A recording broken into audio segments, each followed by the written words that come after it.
हाम्रा किशोरीहरुमा चाहिँ एबर्सन सम्बन्धी नलेज चाहिँ वास्तवमा ल्याकिङ छ। नेपालमा गर्भपतन लेगलाइज छ। यो चाहिँ नेपाल सरकारले निशुल्क दिइरहेछ।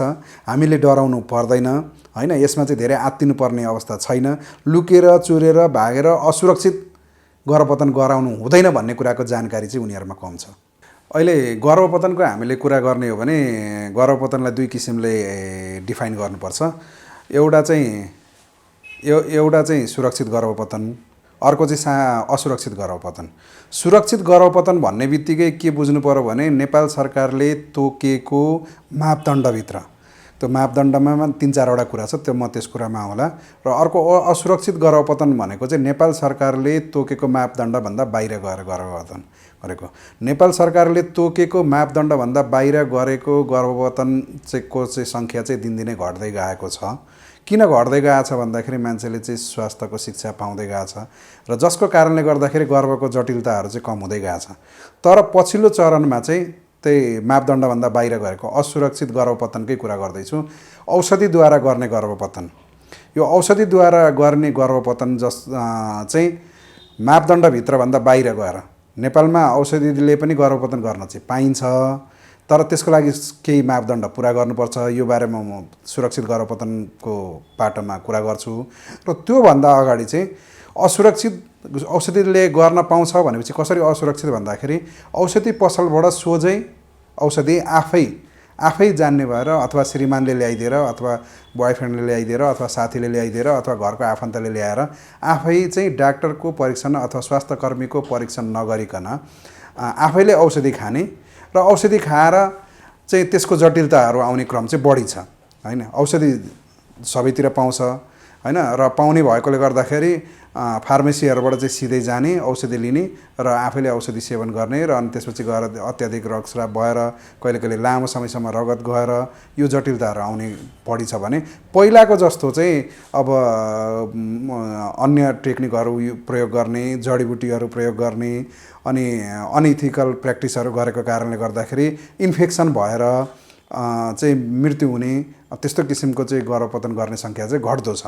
त्यो चाहिँ अब सुरक्षित गर्भपतन गराउनेको सङ्ख्या पनि अब पपुलेसन बढेको हिसाबले सेवा केन्द्रहरू बढेको हिसाबले पक्कै पनि बढेको छ होला, तर यसको आधिकारिक तथ्याङ्कहरू चाहिँ अब पछि आउने क्रममा छ। अब सुरक्षित गर्भपतन भन्नाले के मापदण्ड पुरा गर्नुपर्छ, यो त अब नेपाल सरकारले तोकेको मापदण्डभित्र बसेर गरेको गर्भपतन भन्छ। अब सरकारले तोकेको मापदण्ड भन्नाले स्वास्थ्यको कुरालाई चाहिँ ख्याल गरेर नेपाल सरकारले यो चाहिँ स्वास्थ्यकै विज्ञहरूले बसेर बनाएको प्रोटोकल हो। यो चाहिँ कानुन चाहिँ गर्दाखेरि स्वास्थ्यको हिसाबले चाहिँ गरिएको कानुन हो। यसमा चाहिँ पहिलो कुरा के गर्नु पर्यो भने मन्जुरीनामा बुझ्नुपर्छ। गर्भवती महिलाले आफ्नो मन्जुरीमा गरेको सेवा हो। कसैले उसलाई चाहिँ डर धम्की देखाएर, प्रलोभन देखाएर, थर्काएर, डराएर गर्नुपर्छ भनेर गराएको चाहिँ हुनु हुँदैन। उसको मन्जुरीनामा चाहिँ हुनुपर्छ र एउटा 18 वर्ष भएको बालिक महिलाले उसको मानसिक अवस्था ठीक छ भने ऊ आफैले मन्जुरीनामा दिन सक्छ, त्यही कुरालाई आधार बनाएको। तर ऊ नाबालिग छ भने उसको नजिकको नातेदार भनेको चाहिँ उसको बुवा नै हुनुपर्छ अथवा आमा नै हुनुपर्छ अथवा श्रीमानै हुनुपर्छ भन्ने कुरा त्यस्तो केही छैन। नजिकको नातेदार भनेको काका काकी पनि हुनसक्छ, मामा मामी पनि हुनसक्छ, दाजुभाइ पनि हुनसक्छ, दिदीबहिनी हुनसक्छ, साथी नै पनि हुनसक्छ, तर अस्पतालको मान्छे चाहिँ हुनु भएन। यसलाई चाहिँ आधा भनिएको छ र त्यो दिने मान्छे चाहिँ 18 वर्ष पार गरेको हुनु पर्यो र मानसिक अवस्था ठीक हुनु पर्यो। त्यस्तै मानसिक अवस्था बेठिकको अवस्थामा पनि उसको नजिकको मान्छेले चाहिँ मन्जुरीनामा दिनुपर्छ। एउटा कुरा त्यो भयो भने अर्को चाहिँ गर्भको अवधि। नेपाल सरकारले सुरक्षित गर्भपतन सेवाको लागि 12 हप्ता भने चाहिँ गर्भ तोकिएको छ। यो चाहिँ 12 हप्ताको लागि चाहिँ कुनै पनि कन्डिसन चाहिँदैन।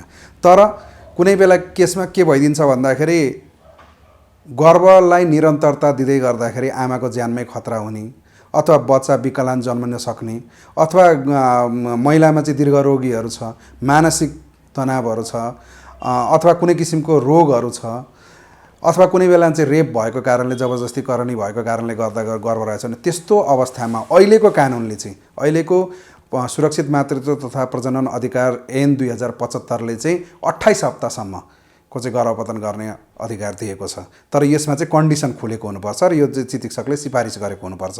म आफै चाहिँ 12 हप्ताभन्दा बढी भयो र म गराउन चाहन्छु भनेर कुनै गर्भवती महिलाले गर्छ भने चाहिँ पाउँदैन। तर त्यसलाई चाहिँ चिकित्सकले भेरिफाइड गरेको हुन्छ। जस्तै बच्चा अपाङ्ग छ भने भिडियो एक्सरेले देखाइरहेको हुन्छ। अन्य कुनै भेरिफिकेसन छ भने त्यो अवस्थामा चाहिँ 28 हप्तासम्म गर्न पाउँछ। यो चाहिँ गर्भको अवधि। त्यसपछि चाहिँ कहाँ गर्ने भन्दाखेरि त्यो स्थानहरू पनि नेपाल सरकारको चाहिँ सूचीकृत स्वास्थ्य केन्द्र भन्छौँ। त्यो सूचीकृत स्वास्थ्य केन्द्र चाहिँ अस्पतालै हुनुपर्छ भन्ने छैन। नेपाल सरकारको स्वास्थ्य चौकी पनि हुनसक्छ होइन, अथवा क्लिनिक चाहिँ निजी क्लिनिकहरू पनि हुनसक्छ, निजी अस्पताल पनि हुनसक्छ। तर त्यो संस्था चाहिँ सरकारसँग पर्मिसन लिएको। पहिला चाहिँ परिवार स्वास्थ्य महाशाखाले दिन्थ्यो, परिवार कल्याण महाशाखाले। अहिले चाहिँ नगरपालिकाले नै त्यो अनुमति दिने भएको चाहिँ अधिकार छ। तर अनुमति लिएर त्यो लिस्टेड भएको संस्था हुनुपर्छ र त्यो लिस्टेड चाहिँ फार्मेसी हुँदैन, औषधि पसल हुँदैन। त्यस कारणले गर्दाखेरि सिधै औषधि पसलमा चाहिँ जानु हुँदैन भन्ने मेरो भनाइको तात्पर्य त्यो हो। र कसले गर्ने, त्यो सेवा कसले दिने, त्यो कुरा पनि बुझ्नुपर्छ। र सेवा दिने चाहिँ के छ भन्दाखेरि नर्सिङ स्टाफले पनि दिन सक्छ। उसलाई चाहिँ तालिम दिएको हुन्छ। नर्सिङ स्टाफले औषधिको लागि 3 दिनको र अर्को तरिका छ जसलाई चाहिँ म्यानुअल भ्याकुम एस्पिरेसन भन्छौँ, जुन प्लास्टिकको क्यानुलाले गर्छ। त्यो गर्नलाई चाहिँ नर्सिङ स्टाफले 10 हप्तासम्मको गर्न पाउँछ र उनीहरूलाई 2 हप्ताको तालिम दिएको हुन्छ। त्यस्तै एमबिबिएस डाक्टरले गर्न पाउँछन्, उसलाई चाहिँ 10 दिनको मात्रै तालिम दिएको हुन्छ। र गाइनोकोलोजिस्टलाई 3 दिनको मात्रै तालिम दिएको हुन्छ र उनीहरूले तालिम पाएको सूचीकृत स्वास्थ्यकर्मीले गर्न पाउँछ। यो तालिम पाउने चाहिँ सिएमएले पाउँदैनन्, एचएले पाउँदैन, फार्मासिस्टले पाउँदैन। यो कुरा चाहिँ बुझ्नुपर्छ। त्यस कारणले गर्दाखेरि हामी कहाँ सम्पर्क राख्दैछौँ यो कुरा पनि विचार गर्नुपर्छ। र यो 4वटा कन्डिसन पुरा गरेको अवस्थामा चाहिँ गऱ्यो भने चाहिँ सुरक्षित गर्भपतन हुन्छ। त्यसले चाहिँ महिलाको ज्यान जोखिम हुनबाट जोगाउँछ। भोलिको यो बच्चा पनि नचाहिएको, भोलि अर्को बच्चा चाहिने हुन्छ। सुरक्षित गर्भपतन गर्नुपर्ने अवस्था भरसक नआओस्। तर आइहाल्यो भने पनि सुरक्षित गर्भपतन गरियो भने चाहिँ के हुन्छ भने यसले चाहिँ ज्यानमा मान्छेको विभिन्न किसिमको समस्या हुन्छन्, हामीले गरेर आउँछन्। कसैको परीक्षाको टेन्सन हुन्छ, कसैलाई रोजगारको टेन्सन हुन्छ, कसैले श्रीमान विदेशमा हुन्छ, गर्भ अवस्थामा हेरिदिने मान्छे हुँदैन। गर्भपतन गर्ने कारणहरू धेरै हुनसक्छ। यो हामी त्यो ठाउँमा बसेर त्यसको पीडा उसलाई मात्रै थाहा हुन्छ। तर त्यो गर्नु पर्यो भने चाहिँ सुरक्षित तरिकाले गर्नुपर्छ। र यो नेपाल सरकारले सबैभन्दा महत्त्वपूर्ण कुरा 2073 सालदेखि नै नेपाल सरकारले उसको स्वास्थ्य केन्द्रमा यो चाहिँ निःशुल्क गरिएको छ। यो कुरा पनि बुझ्नुपर्छ। हामीले एकातिर सुरक्षित गर्भपतन सेवा चाहिँ पैसा तिरेर निःशुल्कमा पाइरहेछौँ, अर्कोतिर असुरक्षित गर्भपतन सेवा चाहिँ हामीले धेरै पैसा तिरेर लिनु परेको छ र जसको कारणले गर्दाखेरि स्वास्थ्यको भार छँदैछ, आर्थिक भार पनि थप्नुपर्ने अवस्था छ। त्यस कारणले गर्दाखेरि हरेक नेपाली नागरिकमा चाहिँ यो कुरा चाहिँ जानकारी हुनुपर्छ, सुरक्षित गर्भपतन के हो भन्ने कुरा जान्छ। हामीले युजली के भन्छौँ भन्दाखेरि गर्भपतन भन्ने बित्तिकै यसले काम बिगारेको छ, यो चाहिँ सामाजिक रूपमा चाहिँ नैतिकवान छैन भन्ने कन्सेप्ट हुन्छ। तर त्यस्तो होइन। हरेक मान्छेको आफ्नै समस्या हुन्छ। गर्भपतनकै कारणले गर्दाखेरि कोही मान्छे चाहिँ एउटा चाहिँ 30 वर्षको महिला चाहिँ मर्नु पर्यो भने त्यो त राम्रो कुरा भएन होइन। सरकारले त्यसैको लागि चाहिँ वैधानिकता दिएको हो नि। त्यस कारणले गर्दाखेरि र वैधानिकता दिँदै पनि, निःशुल्क सेवा दिँदै पनि अझै पनि 30 वर्षको महिला चाहिँ गर्भपतनको कारणले मर्नुपर्छ। 19 वर्षको एउटा किशोरी चाहिँ असुरक्षित गर्भपतन गरेको कारणले गर्दाखेरि एउटा चाहिँ सेल्फ मेडिकेसन, अहिले चाहिँ औषधि चाहिँ आफै गर्भपतनको औषधि चाहिँ आफै खाएको कारणले गर्दाखेरि राति औषधि खायो अनि रातभरि ब्लिडिङ भएर अनि ओछ्यानमा ढलै गर्नु पर्यो भने त्यो राम्रो कि ऊ सुरक्षित गर्भपतन सेवामा गएको राम्रो। त्यस कारणले गर्दाखेरि हामीले चाहिँ सुरक्षित गर्भपतन सेवालाई चाहिँ त्यसको इन्टेन्सिटी बुझ्नुपर्छ होइन। अब त्यस कारणले गर्दाखेरि यसलाई चाहिँ गलत तरिकाले व्याख्या गरेर समाजमा चाहिँ यसप्रति चाहिँ वितृष्णा पैदा गरेको कारणले गर्दाखेरि मान्छेमा चाहिँ सङ्कुचित भावनाले गर्दाखेरि चाहिँ यसको बारेमा कुरा गर्न नचाहने अनि सुटुक्क गएर चाहिँ औषधि ल्याउने खाने गर्दाखेरि यसले चाहिँ खराब असर गरिरहेछ। त्यसैले यसको बारेमा चाहिँ सबैले कुरा गर्नुपर्छ। हुन्छ, अब म्यानुअल भ्याकुम एस्पिरेसन र औषधिद्वारा गर्ने गर्भपतन 2टा नेपाल सरकारले म्यान्डेट गरेको छ। यो चाहिँ नेपालमा मात्रै होइन, संसारका धेरैवटा देशमा चाहिँ यो कुरा छ। अब कुन चाहिँ राम्रो भन्ने कुरा चाहिँ अब यो राम्रो यो नराम्रो भन्ने चाहिँ केही पनि छैन। दुईटै आफ्नो आफ्नो ठाउँमा राम्रो छ। दुईटैको केही फाइदा छ, केही बेफाइदा छ। औषधिको फाइदा के भन्दाखेरि यसको लागि धेरै टेक्निकल मान्छे चाहिएन हैन। यसमा चाहिँ गर्भको परीक्षण यति हप्ताको छ भन्ने कुरा 9 हप्तासम्मको हामीले भन्छौँ चाहिँ औषधिद्वारा गर्न सक्छौँ। 9 हप्ताको हो कि होइन छुट्याउन सक्ने मान्छे भयो भने र हामीले औषधि दिएर घरमै पनि युज गर्न सक्यो, यसको फाइदा त्यो हो। बेफाइदा के भन्दाखेरि औषधिको अब जस्तै हामीले ज्वरोको सिटामोल खाने बित्तिकै सबैलाई ज्वरो जान्छ भन्ने छैन। कोही कोही बेला सिटामोलभन्दा माथिको औषधि खानुपर्ने हुन्छ। त्यस कारणले गर्दाखेरि सबै औषधिले 100% नै काम गर्छ भन्ने छैन। यसको पनि 98% प्रभावकारी हो। तर 2%मा के हुन्छ त इन्कम्प्लिट हुनसक्छ, एक्सेसिभ ब्लिडिङ हुनसक्छ, धेरै रक्तस्राव हुनसक्छ, मजाले सफा नहुनसक्छ र त्यसलाई सफा गर्नुपर्ने बाध्यता हुनसक्छ। त्यसैले केहीमा चाहिँ यस्तो कम हुनसक्छ। त्यो यसको बेफाइदा हो। अनि एउटा औषधि आज खाऊ अनि अर्को चाहिँ भोलिपल्ट लगाऊ भन्ने कुरा छ। यसका केही पनि कुराहरू चाहिँ अप्ठ्यारा कुराहरू छन्। तर फाइदा के छ भने कम टेक्निकल भयो, औजारहरू धेरै चाहिएन, स्टेरिलाइजेसन गर्नु परेन, राम्रो सेटअप चाहिने भएन, होइन, स्वास्थ्य चौकीबाट दिन सकियो भन्ने कुरा भयो। अब म्यानुअल भ्याकुम एस्पिरेसनको फाइदा के भन्दाखेरि यो चाहिँ उतिखेरै गर्न पाइयो, 9 हप्तादेखि 12 हप्तासम्मलाई पनि गर्न पाइयो, होइन। जे हुन्छ डाक्टरकै अगाडि हुन्छ अथवा स्वास्थ्यकर्मीकै अगाडि हुन्छ, उनले त्यतिखेरै मोनिटरिङ गर्छ, घर गइसकेपछि आनन्द हुन पाइयो। त्यो यसको फाइदा। तर बेफाइदा चाहिँ अब टेक्निकल चाहियो, होइन, गर्ने एक्सपिरियन्स मान्छे चाहियो, होइन, सामानहरू स्टेरिलाइज बनाउनु पर्यो, सामान चाहियो, कोठा चाहियो, लाइट चाहियो। त्यो यसको चाहिँ डिमेरिट चाहिँ छुनु पर्यो। अब औषधिको लागि त छुनु परेन, होइन, एकचोटि जाँच गरिदियो अथवा अहिले त भिडियो एक्सरे युएससी हुन्छ, युएससी गरेर पत्ता ल्याइसकेपछि त्यो छुनु पनि नपर्ने हुनसक्छ। त्यस कारणले गर्दाखेरि केही फाइदा र बेफाइदा छन् दुइटैमा, होइन। यो चाहिँ आफूले डिसिजन गर्ने, यो गर्भवती महिलाले डिसिजन गर्ने हो। नियमले चाहिँ तपाईँले औषधि चाहिँ डाक्टरको अथवा स्वास्थ्यकर्मीको सिफारिस बिना नपाउनु पर्ने हो। तर बजारमा छ्यापछ्याप्ती छ, त्यो चाहिँ गैर जिम्मेवारी तरिकाले, होइन, चाहिँ क्षणिक नाफाको लागि चाहिँ विक्रेताहरूले बेचिरहेका छन्। सबै विक्रेता त्यस्तो छैनन्, होइन। कति विक्रेताहरूले आधिकारिक विक्रेताले चाहिँ बरु चाहिँ त्यसरी दिँदैनन्। आधिकारिक विक्रेता कहाँ चाहिँ तपाईँ जानुभयो भने यो पहिला स्वास्थ्यकर्मीसँग जचाउनुहोस्, उहाँले सिफारिस गर्यो भने मात्रै हामी दिन्छौँ, होइन, डराउनु पर्दैन, आत्तिनु पर्दैन भनेर राम्रो सम्झाइ बुझाइ गरेर पठाउनुहुन्छ। तर अनाधिकारिक विक्रेताहरूले चाहिँ यसमा चाहिँ अहिले धेरै नै अब त्यो नेपाल सरकारले निःशुल्क दिएको औषधि किन्नु पर्यो भने पनि 400-500 भन्दा बढी पर्दैनन्। त्यसलाई चाहिँ 1000, 1500, 2000, 2500 लिएर चाहिँ गैर जिम्मेवारी तरिकाले, यो चाहिँ औषधि बिक्रीको नाफा मात्रै भन्दिनँ म, यसलाई बिजनेस मात्रै भन्दिनँ। किनभने स्वास्थ्य क्षेत्र भनेको बिजनेस मात्रै हो। अभियसली त्यो पेसा हो, त्यसमा काम गरिन्छ, होइन। तर यो जिम्मेवारी बिजनेस हो। एउटा चाहिँ प्रेसरको औषधि माग्न गयो भने चाहिँ तपाईँले कुन औषधि खाइराख्नु भएको थियो भनेर सोध्ने विक्रेताले गर्भपतनको औषधि दिनुहोस् भनेर प्याट्ट दिनु भनेको चाहिँ गैर जिम्मेवारीपन हो। त्यो नाफा मात्रै होइन त्यहाँ, होइन। त्यस कारणले गर्दाखेरि त्यो गैर जिम्मेवारी व्यक्तित्वको कारणले गर्दाखेरि समाजले सजाय भोगिरहेछ। यसको दोषी चाहिँ कतै न कतै हामी पनि छौँ, तपाईँ हामी पनि छौँ। किनभने हामी सचेतना दिन सकेको छैनौँ। हाम्रो किशोरीहरूलाई, हाम्रा चेलीबेटीहरूलाई, हाम्रा महिलाहरूलाई यस्तो गर्नु। अझ पढे लेखेको मान्छे चाहिँ यो अस्पताल जाने झन्झटिलो हुन्छ भनेर चाहिँ औषधि खाने, अनि औषधि खाएपछि कम्प्लिकेसन्स भएर चाहिँ आउने। त्यतिखेर चाहिँ झन्झटिलो भएन त? त्यो कुरा चाहिँ पहिल्यै सटडाउन गर्न सकिने कुरा थियो नि त। अब हामीले हेर्दाखेरि ओपिडीमा चाहिँ अब म जहाँ काम गर्छु विराटनगर मोरङ सहकारी र पूर्वाञ्चल विश्वविद्यालय, त्यहाँ चाहिँ अब 2 दिन 3 दिनमा अनाधिकृत रूपमा औषधि खाएर अनि ब्लिडिङ भइरहेको, अहिलेसम्म पनि 10 दिन भइसक्यो, 15 दिन भइसक्यो, ब्लिडिङ भइरहेछ भनेर आउने, अनि त्यसपछि गएर युएससी गर्न लगायो, अनि रिटन पिओसी देख्ने चाहिँ फ्रिक्वेन्टली भेट्छौँ। हरेक 2-3 दिनमा एउटा केस त भेटेकै हुन्छ मैले, होइन। त्यो भनेको चाहिँ के बुझ्नु पर्यो भन्दाखेरि गैर जिम्मेवारी तरिकाले औषधि बिक्री धेरै भइरहेछ भनेर बुझ्ने हो। अब यसको आधिकारिक तथ्याङ्कहरू त छैन। गर्भपतन गर्नुपर्ने चाहिँ म्यारिडहरूमै बढी हुन्छ, होइन। त्यो म्यारिडहरूमै धेरै हुन्छ। कतिको चाहिँ बच्चा ठुलो भइसकेको हुन्छ, कतिको परिवारको साइज कम्प्लिट भइसकेको हुन्छ, अनि कति परिवारको साइज कतिको चाहिँ श्रीमान के हुन्छ भन्दाखेरि बाहिर काम गर्ने हुन्छ, कहिलेकाहीँ मात्रै आउने हुन्छ। कहिलेकाहीँ मात्रै आउने भएपछि परिवार नियोजनको साधन प्रयोग गर्दैनन्, होइन। अब कहिलेकाहीँ मात्रै आउनुहुन्छ भने चाहिँ प्रयोग गर्दैनन्, अनि त्यो भएपछि प्याट्ट बच्चा रहिदिने हुन्छन्, अनि बच्चा ठुलो भइसकेको हुन्छ। कतिले चाहिँ के हुन्छ भन्दाखेरि अब त के रहलान्, होइन भनेर अलिकति पाएको उमेरकै बढी हुन्छ। हामी कहाँ आउने चाहिँ त्यस्तो।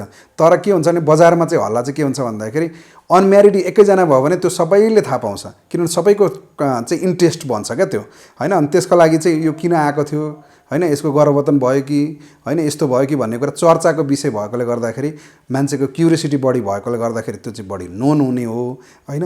तर सङ्ख्यात्मक हिसाबले अहिलेसम्म प्रकाशित जति तथ्याङ्कहरू छ ती सबै तथ्याङ्कहरूमा चाहिँ म्यारिडकै बढी भएको देखिएको छ। अनम्यारिड कहिलेकाहीँ एउटा दुईवटा आउने हो, नआउँदै नआउने चाहिँ होइन, कहिलेकाहीँ आउँछन्, तर त्यस्तो धेरै फ्रिक्वेन्ट हुँदैन। किनभने अनम्यारिडहरू चाहिँ सेक्सुअल रिलेसनमा नजाने चाहिँ होइन, होइन। अहिलेको अब उसले गर्दाखेरि जाने पनि हुन्छन्, तर तिनीहरूमा डर हुन्छ। तिनीहरू चाहिँ कन्डम प्रयोग गर्ने अथवा परिवार नियोजनको साधन प्रयोग गर्ने अथवा महिनावारी मिस हुने बित्तिकै अथवा अहिले त आइपिएल आइकनहरू पाउँछन् होइन, त्योहरू प्रयोग गर्ने त्यस्तो हुन्छन्। अधिकांश भनेको हेलचेक्राइ कसले गर्छ भनेको परिवार नियोजनको साधनको प्रयोग गर्ने हेलचेक्राइ कसले गर्छ भन्दाखेरि म्यारिड युजल वुमेनहरूले गर्ने हो नि। त्यस कारणले गर्दाखेरि केसै त्यो बढ्ने हो होइन। अरूले त अब परिवार नियोजनको साधन प्रयोग गरिरहेको हुन्छ। जोसँग सोसियो इकोनोमिक कम छ तिनीहरूको चाहिँ के हुन्छ भन्दाखेरि फ्यामिली प्लानिङ पनि कम हुन्छन्, बच्चा पनि धेरै हुन्छन्, गर्भका जटिलताहरू पनि धेरै हुन्छन्। त्यो कुरा जो चाहिँ हायर क्लासमा छ तिनीहरूको बिहे नै ढिलो हुन्छ अनि तिनीहरूलाई चाहिँ सब फर्टिलिटी बच्चा नपाउने समस्याले चाहिँ बढी पिरोलेको हुन्छ। तिनीहरू चाहिँ अब सबै जब होल्डर हुन्छ, श्रीमान एकतिर श्रीमती एकतिर जबमा हुन्छन्, तिनीहरूको चाहिँ लाइफ चाहिँ अलिक बढी जटिल हुन्छन्। तिनीहरूमा चाहिँ एबोर्सनको कम्प्लिकेसन्सहरू कम्पेरिटिभली कम आउँछन् भन्ने कुरा हो। तर यो एक्सपिरियन्स फरक फरक हुनसक्छ। अब शिक्षित भएपछि रोजगार हुन्छ, रोजगार भएपछि व्यस्त हुन्छ, व्यस्त लाइफ भएपछि अलिकति यो लाइफ अलिकति कम हुनसक्छ होइन। तर यो पनि कस्तो भन्दाखेरि यो ठ्याक्क चाहिँ आफ्नो आफ्नो अनुभव हुन्छ भन्छु होइन। अब म कहाँ आउने चाहिँ अलिक बढी शिक्षितै देख्छु म होइन। तर अब कोशी अस्पतालमा आउने चाहिँ अशिक्षित होलान् बढी। किशोरीहरूमा चाहिँ कम चाहिँ छ तर उनीहरूमा कम्प्लिकेसन चाहिँ ज्यादा छ। किन भन्दाखेरि कम्प्लिकेसन्स किन ज्यादा छ भने उनीहरूको गर्भ रहिहाल्यो भने उनीहरू चाहिँ लेगलाइज भन्दा गैर जिम्मेवारी ठाउँमा बढी पुग्छन् र जसको कारणले गर्दाखेरि जटिलता भएर बढी आउने हुन्छन्। त्यस कारण गर्दाखेरि उनीहरूमा चाहिँ त्यो चाहिँ समस्या बढी छ।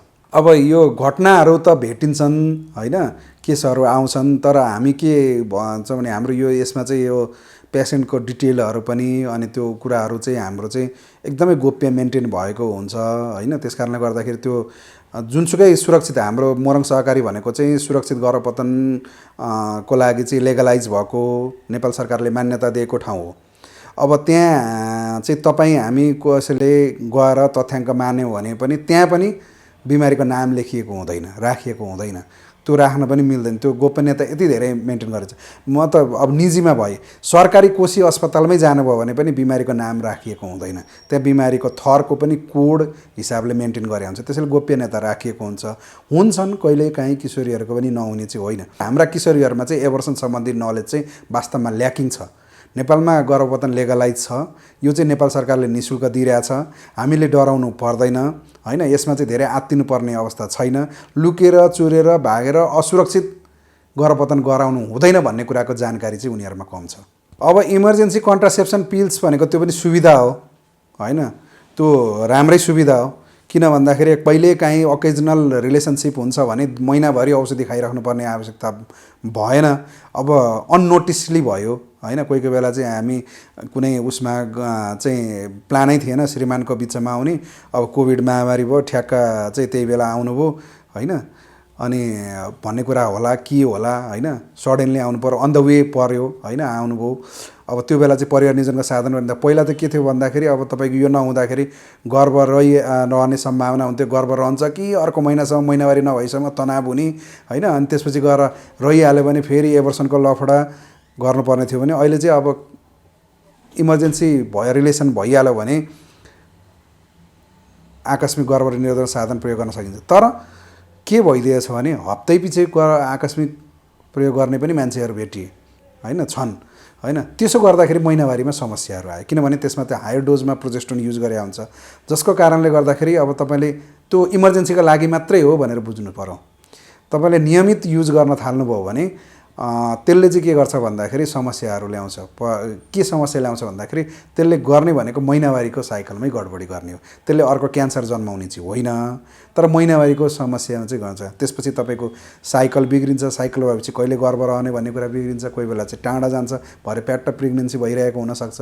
त्यस कारणले गर्दाखेरि यदि तपाईँको चाहिँ साइक्लिक रूपमा युज गर्नुपर्ने छ भने तपाईँले साधनहरूमै जानु पर्यो होइन। डिपो लाउन सकिन्छ, नर प्लान्टलाई ज्याडल भन्छौँ अहिले, ज्याडल लाउन सकिन्छ, कपटी लाउन सक्यो हर्मोन बिनाको होइन।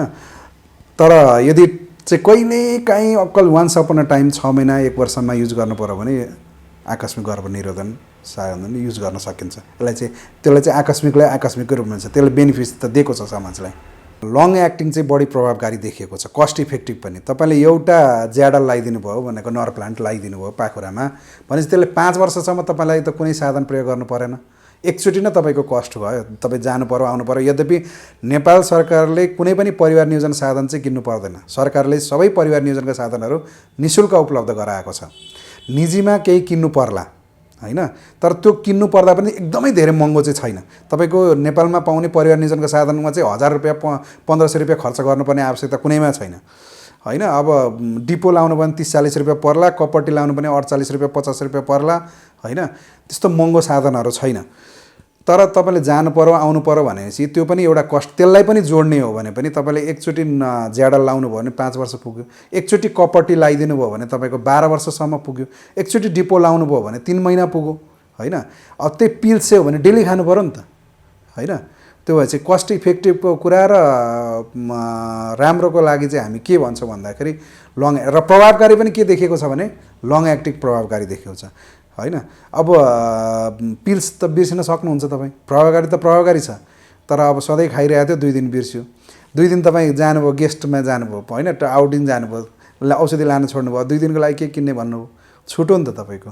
त्यसैले चान्सेस चाहिँ त्यस्तो छुट्ने, त्यसले गर्दाखेरि अन्य समस्याहरू आउने, जटिलताहरू आउने चाहिँ बढी हुन्छ। यसको मतलब पिल्स प्रभावकारी होइन भन्ने कुरा चाहिँ होइन। अब नवदम्पतिले त हामीले पिल्सै खाइदिनुहोस् भन्छौँ होइन, किन भन्दाखेरि डिपो लगाएपछि रिबाउन्ड फर्टिलिटी अलिकति ढिलो आउन सक्छ होइन। नवदम्पतिले त सुरुमा 1-2 महिना 1 वर्ष नपाउने भन्यो, तर पछाडि फेरि फ्यामिलीले प्रेसर गर्न थाल्छ अनि बच्चा पाउनु पर्ने बाध्यता भइदिन्छ। पिल्स हो भने त छोड्ने बित्तिकै बच्चा रह्यो होइन। त्यसैले त्यसको पनि आफ्नै बेनिफिट छ होइन। अब कहिले काहीँ विकली युज गर्नु पर्यो भने कन्डम्स मे बी बेटर होइन। तर अब कन्डमलाई चाहिँ हामी परिवार नियोजनका साधन भन्दा पनि यो चाहिँ यौन रोगबाट बचाउने साधनको रूपमा बढी लिन्छौँ होइन। अब लङ टर्मको लागि त अब कपटी ज्याडल यिनीहरू बढी फोकस गर्नुपर्ने हुन्छ। Long acting reversible contraceptive lark भन्छौँ हामी, त्यसलाई त्यो नै बेटर हो। र हर्मोनल लिनुभयो भने ज्याडल ठिक छ, नन हर्मोनल पनि अहिले पाउँछ। हर्मोनहरू म प्रयोग गर्नु पर्दैन, औषधि म लाउँदिनँ भन्ने कुरा चाहिँ भयो भने कपटी लाउन सकिन्छ, त्यो पनि एकदमै सेफ छ, राम्रो छ। पिल्स खानुभयो, डिपो लगाउनु भयो, ज्याडल लाउनु भयो, यिनीहरूमा चाहिँ हर्मोन युज गरिएको हुन्छ। कपटीमा चाहिँ कुनै किसिमको हर्मोन युज गरेको हुँदैन होइन।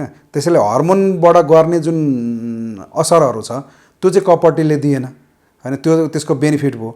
अब यो कपटी चाहिँ पाठघरमा लगायो, अब पाठघरमा लगाएपछि त्यसको पनि केही फाइदा बेफाइदा त छन्, तर यो चाहिँ अब इभ्यालुएसन गरेर होइन हरेक व्यक्तिको आवश्यकता र त्यसलाई चाहिने कुरा चाहिँ फरक हुनसक्छ।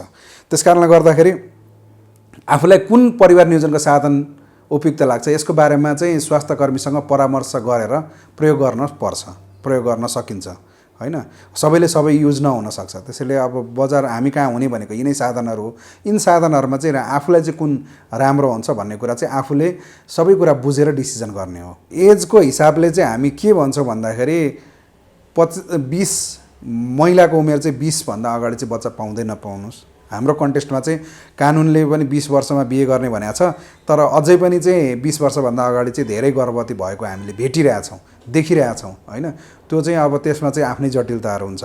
त्यस कारणले गर्दाखेरि आइडियल भनेको 20 कटाउनुहोस्, 21, 22, 23, 24 होला र 30सम्म चाहिँ त्यो टाइम चाहिँ स्वास्थ्यको हिसाबले राम्रो होला पहिलो बच्चाको लागि। दोस्रो बच्चा पनि 35 भन्दा भित्रै चाहिँ पाइहालेको भने बेटर। 36 पछाडि चाहिँ अलिकति कम्प्लिकेसन्सहरू बढ्छन् भन्ने कुरा अध्ययनहरूले देखाइरहेछ होइन। त्यस कारणले गर्दाखेरि आइडियली हामी के भन्छौँ भन्दाखेरि 20-21 देखि लिएर चाहिँ 30-32सम्म चाहिँ बच्चा पाइसक्नु नै, परिवार कम्प्लिट गर्नु नै राम्रो हो होइन। 3 वर्षदेखि 5 वर्ष एउटा पहिला हामी सानो हुँदाखेरि आउँथ्यो नि, दोस्रो बच्चा कहिले पहिलो स्कुल जान्छ जहिले भन्थ्यो नि होइन। त्यो चाहिँ एकदम स्लोगन चाहिँ एकदमै राम्रो छ अहिले पनि। अब पहिला 5 वर्षमा जान्थ्यो, अहिले 3 वर्षमा 2.5 वर्षमा जान्छ, त्यो फरक कुरा हो। तर आइडियली 5 को सेरोफेरो गर्नु चाहिँ बेटर हुन्छ, ताकि त्यो अर्को बच्चाले चाहिँ पहिलो बच्चाले बोक्न सकोस् होइन। त्यसले चाहिँ महिलाको स्वास्थ्यलाई पनि राम्रो गर्छ र उसले पहिलो बच्चाको पनि बाल अधिकार हनन भएन के। तपाईँले तुरन्त पाउनुभयो भने उसलाई पहिलो बच्चालाई दिने केयरमा कमी आइगयो नि, आमा बिजी भयो नि त अर्को बच्चामा। त्यस कारणले गर्दाखेरि त्यो कति मान्छेको कन्सेप्ट के हुन्छ, काम सकाइहालौँ भन्ने पनि छन् होइन। तर त्यो काम सकाउने हतारमा गर्दाखेरि आफ्नो स्वास्थ्य त भयो त माई बडी माई राइटमा आयो त्यो चाहिँ होइन। मेरो स्वास्थ्य मेरो बडी मेरो अधिकार, म चाहिँ 2 वर्षमै बच्चा पाउँछु भन्दा पनि गाह्रो भएन। तर तपाईँले 2 वर्षमा बच्चा पाउने हुँदाखेरि तपाईँको पहिलो बच्चाको 2 वर्षसम्म मात्रै आमासँग बस्ने भयो नि त, त्यो उसको बाल अधिकार पनि हनन चाहिँ गर्न पाइएन होइन। त्यो हिसाबले पनि 3 to 5 त बेटर हुन्छ।